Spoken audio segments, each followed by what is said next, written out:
Why think up an MSKU every time you list a new product? InventoryLab lets you create a formula to generate your MSKUs automatically. This not only saves time, but can help you turn your MSKUs into an index of important product info. To get started, click on your account name in the upper right. Open Settings, then scroll down to the MSKU Customization section.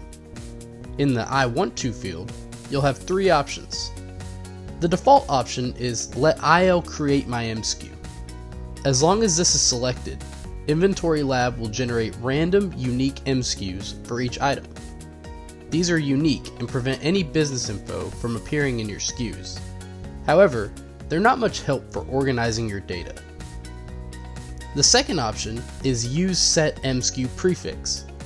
This fills in a fixed beginning for each MSKU, followed by an underscore and count number.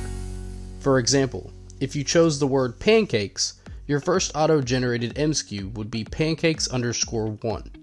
The second would be pancakes_2, and so on. The third option is Use Variable MSKU, and this is where it gets fun. After selecting this option, click the pencil icon to the right of Formula. This form allows you to decide exactly how your MSKUs are generated.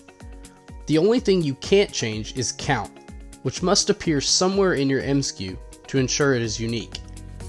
Just like the count number in the prefix option, this number will be 1 the first time an MSKU is auto-generated and will increase by 1 each time.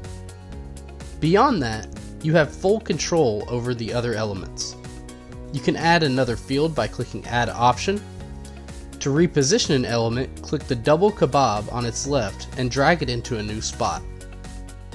If you want to make sure your MSKU formula is always completely filled in, there are 5 reliable options: ASIN, Condition, Custom, Sales Rank, and List Price.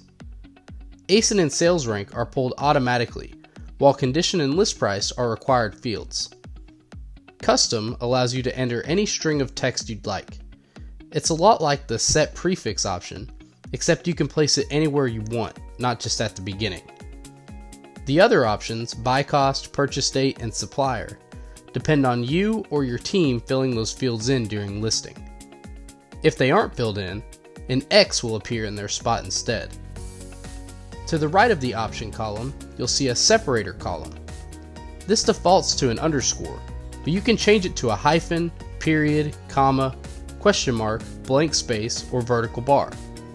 The divider you select will appear to the right of the element in the final MSKU. No divider will follow the final element. If you want to remove an element, simply click the trash can icon on its right to delete it. Once you're happy with your settings, click Save Formula. The next time you click on a new item and find it, you'll see your first automatically generated MSKU.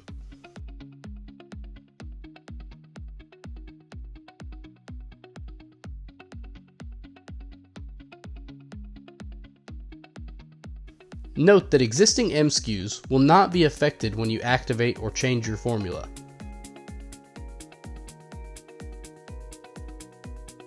Also, if you replenish an item and choose Replenish Selected, your old MSKU will be used.